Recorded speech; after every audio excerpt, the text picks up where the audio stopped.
Personel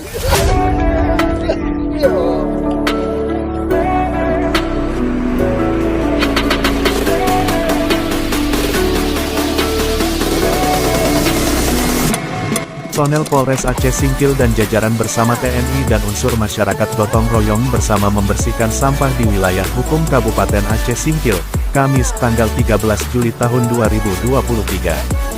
Kegiatan gotong royong bersama membersihkan sampah ini dilakukan secara serentak di seluruh Indonesia oleh Kepolisian Republik Indonesia dan dibantu TNI serta unsur masyarakat lainnya.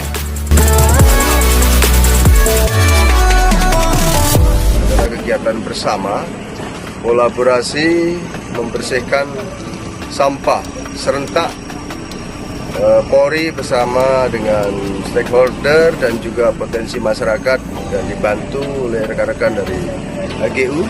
Pada saat ini kami melaksanakan kegiatan khususnya di Aceh Singkil ada 28 titik. Antara lain di Gumer ada 3 titik. Ini saat ini kami sedang pembersihan di Desa Siaduan. Kemudian untuk di daerah yang lain jajaran Singkil, ini ada di Simpang Kanan ada 3 titik, kemudian Singkil Utara 3 titik, yang lainnya masing-masing membersihkan masing-masing 2 titik. Ia menghimbau agar masyarakat Aceh Singkil tetap sadar akan kebersihan lingkungan, dengan cara membuang sampah pada tempatnya dan selalu membersihkan sampah-sampah yang ada agar tidak menjadi sarang penyakit.